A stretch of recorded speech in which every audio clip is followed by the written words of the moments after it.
Good evening, everyone. This is Business Live. Coming up, Parliament approves 109.9 billion supplementary appropriation bill for 2020 fiscal year. We are live on the floor of the House.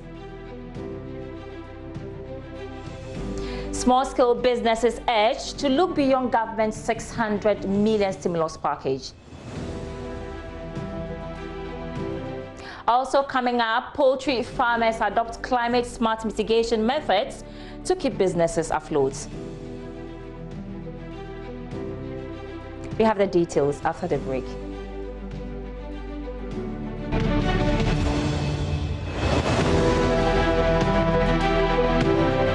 In our first story tonight, Ghana's changing weather patterns characterized by erratic temperatures can be attributed to the global phenomenon of climate change. The negative impact of agriculture is not limited to crop, but livestock and poultry as well. As a result, poultry farmers in the Kintampo North municipality are adopting climate-smart mitigation methods to reduce disease infection on their birds. JoyNews' Mahmoud Mohammed Nuruddin visited some farms and has come through with his report.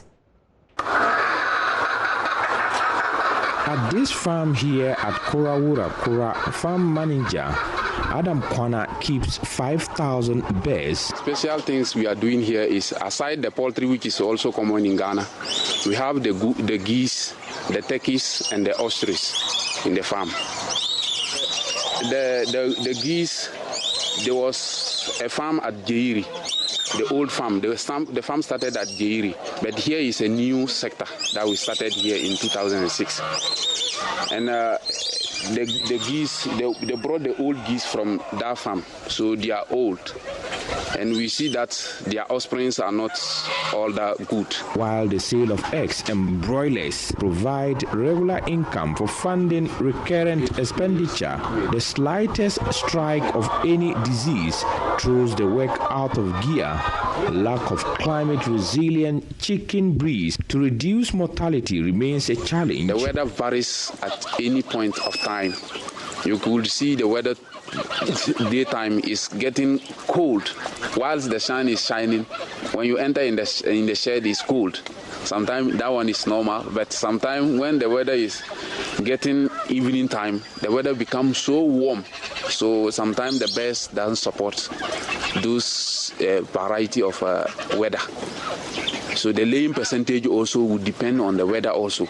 Adam says he has lost some birds to the weather. Yes, at the beginning when we put those who are in the cages, when we put them, they were normally 4 per unit of cage. But when we put them 4 after 1 week, we realized that I recorded 5 mortalities daytime. And when I did the postmortem on them, there was no sign of sickness. So the conclusion was that because of the weather, which was hot, that was the month of March, and the weather was so hot, so we decided to leave them 3 per unit of cage. He now plants trees on the farm to mitigate the situation. Yes, as I was saying, for the weather, what we are doing now is we are planting the trees now, mango trees around the shed, at least to minimize the heat around the area, the poultry side.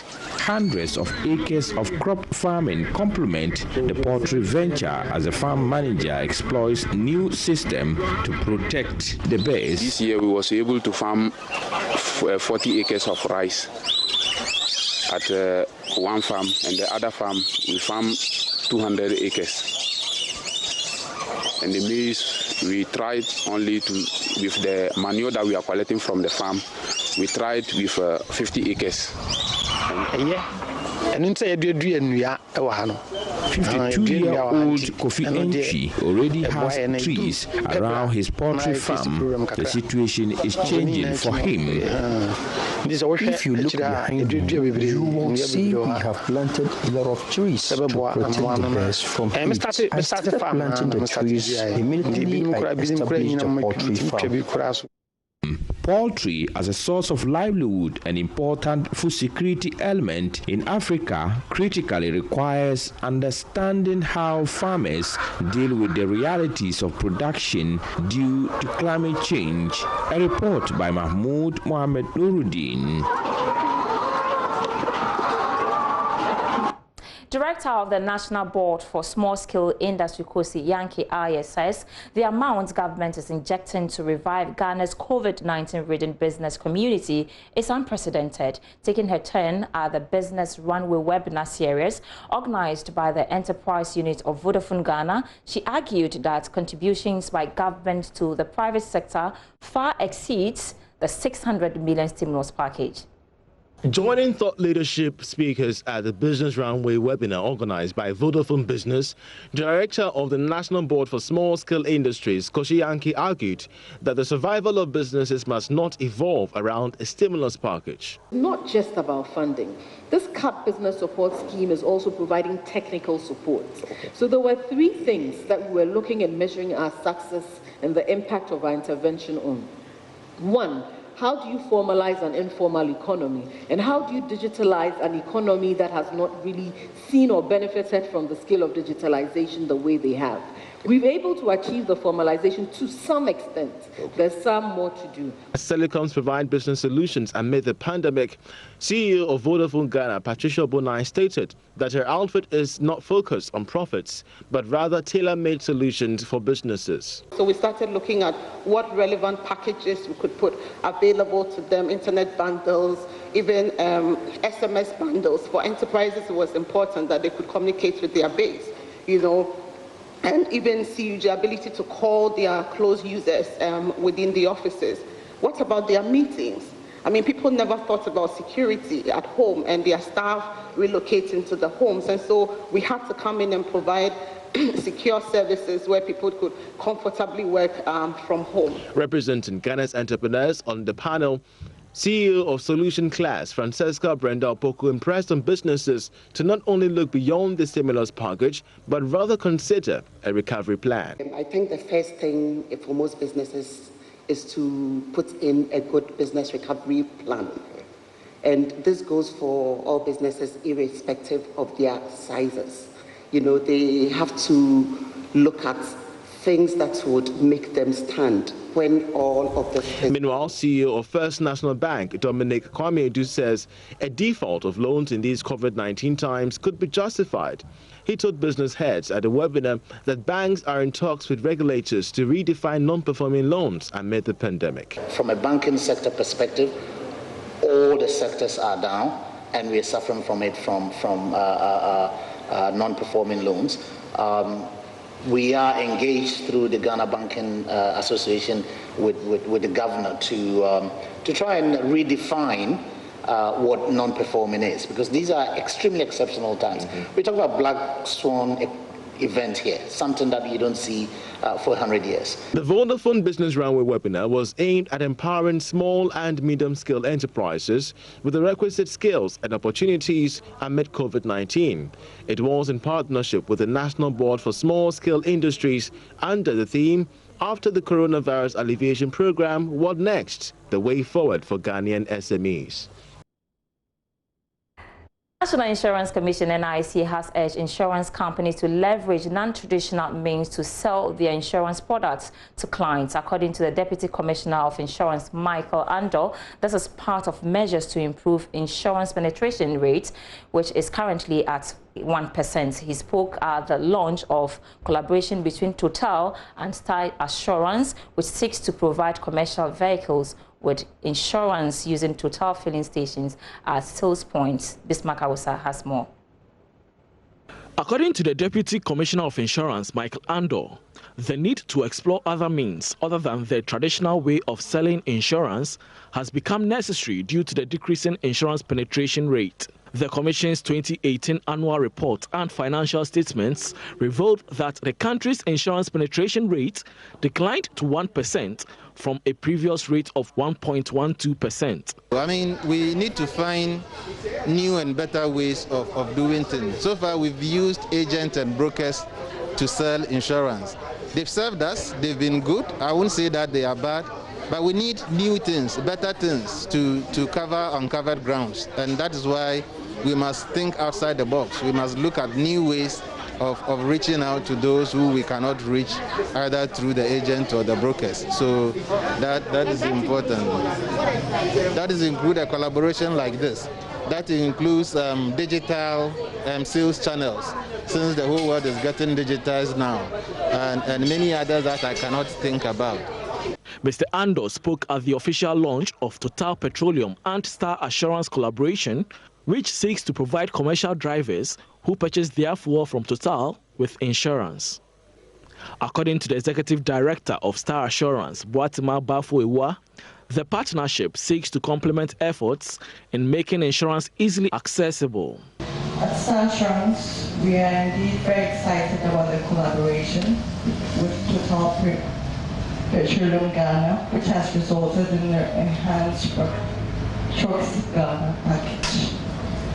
Most importantly, about the two strong brands partnering to offer value-added services and to reward the loyalty of our mutual clients. I would therefore encourage our clients and our insurance public to sign up to the Total Trucks Club and take advantage of the numerous benefits it presents to enhance their businesses. Members of the Total Trotsky Club will benefit free fuel based on the type of insurance purchased, and the product is being rolled out at 25 Total service stations. Bismarck Ausa, Joy Business. Meanwhile, the NIC says it will not relent on its quest to clamp down on uninsured commercial properties in the country. Even though the Commission began the exercise somewhat last year, it was met with concerns from a section of the public that it had no legal right to do so. But speaking to Joy Business, Deputy Commissioner of Insurance Michael Andor says the power to sanction owners of the said properties is enshrined in the insurance law. We are on, some of the things that we've been doing to enforce it. We haven't stopped. We are still doing it. Unfortunately, some of you journalists thought that we did not have the power to do what we were doing. But the powers are there in the Insurance Act, and I don't know whether you haven't read them. So we are continuing to enforce it as long as the law empowers us to enforce it, to make sure that. And at the end of the day, you see, it is to protect us. If you enter any building and anything happens to you, you may be injured, you may be maimed, and if it is the fault of the owner or the occupier of that building, it will be the person's responsibility to take care of you. What if that person is not liquid at that point in time? What if they don't have the kind of money you need to take care of yourself? So this thing we are talking about is for our own good. But sometimes we make it seem as if somebody wants to capitalize on, but it is just to protect us. Every compulsory insurance has in mind the protection of the ordinary Ghanaian.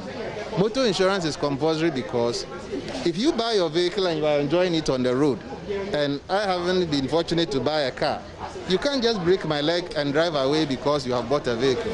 There must be a way for you to compensate me for breaking my leg with your vehicle. So every compulsory insurance is to protect an innocent third party.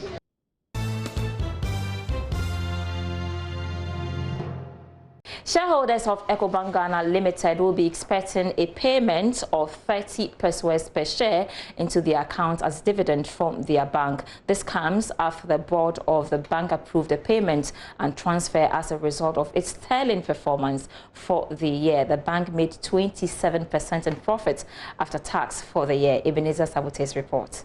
Ecobank Ghana is the latest to join the number of banks given waiver by the regulator, the Bank of Ghana, to pay dividends to shareholders for the 2019 financial year, despite its earlier directive for a suspension. The bank grew its net interest income by 22% to 1.1 billion cedis on the back of a strong loan book. The board chairman of the bank, Terence Darko, indicated that a move to pay dividend is influenced by a significant increase in profits for the year 2019. We are proud of what we accomplished in 2019 because the results reflect how we are helping our customers and returning improved shareholder value. Dividend. Ladies and gentlemen, it is my greatest pleasure to inform you that, as promised last year, we will, subject to the approval of shareholders, declare dividend payment for the financial year 2019. The board has approved a dividend of 30 pesewas per share for all eligible shareholders.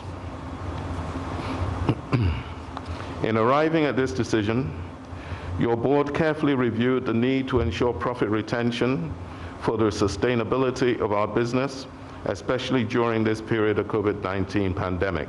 Meanwhile, the bank made a gain of 27% in profit after tax for the year. Managing Director of the bank, Dan Saki, highlighted measures being instituted to minimize the negative impact of COVID-19 on its operations. Being a bank that operates in the economy, we will be affected. So it is true to say that the strategy cannot be on a BAU basis.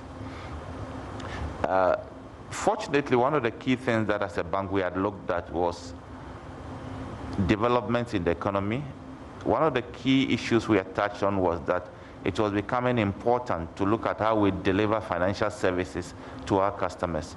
And as a bank, we had adopted technology as a way of ensuring that we can deliver services to our customers at a price point that they can afford.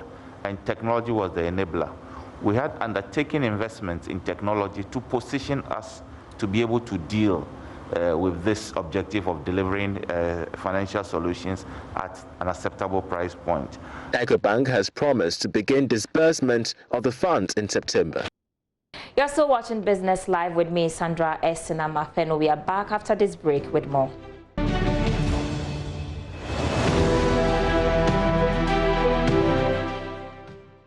Welcome back to Business Live. Agri-communication firm Isoko Ghana is predicting a drop in the price of food items for the month of April. This follows a significant price reduction for some commodities at the close of July. And let's talk more on this. And Francis Ejedanso, content manager of Isoko Ghana, joins me via phone for a little discussion on this. Thanks so much for joining me this evening, Francis. You're welcome. Right, so you're predicting a reduction in food prices for April. First of all, tell us why. Yes, because as we said in the previous month, we are entering into the period where we harvest almost all the commodities that we planted during the planting season, which is going to increase the volumes available to us, and therefore on the market too is going to increase the volumes, which is going to cause the prices to drop. Okay. So I'm assuming that this is the right time for the Ghana Food and Buffer Stock to store excess food. The Buffer Stock company has said that our 40 warehouses are now ready to be used for the country. Is this enough? And would that address our issues with food? Yes, I believe that we need to, when we talk about the buffer stock, we need to define what they are doing or their role in terms of the value chain. One, are they going to be a backstop to mop up excess volumes from the market so that we don't have a glut for prices to fall ridiculously low? Or are they also coming in as business entities that are going to compete with the other people already in the market who are taking the produce of the producers? Once we know the role that they want to play, then we can, whatever they are going to do, we look at it in that light as to the kind of role that they want to play within the ecosystem that we have. I want to believe that, having said that, then it means you don't have a clear idea of how the buffer stock is going to go about this. Is it not too late for them to do this, especially when we are having enough food on the market now? Previous years, what we know they do is that during harvest, they also go in and then purchase the produce of the farmers. What we need to get an understanding of is whether they are going to continue or looking at the peculiar situation in which we are now. Yes, go ahead, Francis. Yes, looking at the peculiar situation in which we are now, whether they are going to perform the role of making sure that they can get enough volumes in their warehouses and then release them as and when the market needs them. Because we are in a very peculiar situation this year where the COVID and everything is making most economies around the world some of them going into recession. And so we need to be able to feed our people without any issues. This is based on the data that you're collecting on the ground as key players. Are we secure when it comes to food and supply? What I would say is that when it comes to the period in which we are, we have enough to take care of us. But moving beyond November, going into December, if we do not have a way to keep the excesses that we will have and make sure we release them as and when the market needs them, we are going to run into difficulty. All right, let's do some good news before you go. Local rice has now been listed on the commodity exchange. What does this mean for the exchange? I think that it is good because it means that now we are getting more commodities being listed, which means that producers will have, and then consumers or buyers will have the opportunity to be able to trade these commodities virtually, which is good news for all players involved. All right, content manager from Isoko, Francis Ejedan. So thanks so much this evening for joining us on Business Live. But before we go, Parliament has approved a request by the Finance Minister for a 109.9 billion Ghana cedis for the 2020 fiscal year. We'll be bringing you that story at 7 on Business with me when I come your way. That's all for Business Live this evening. I am Sandra Esinam.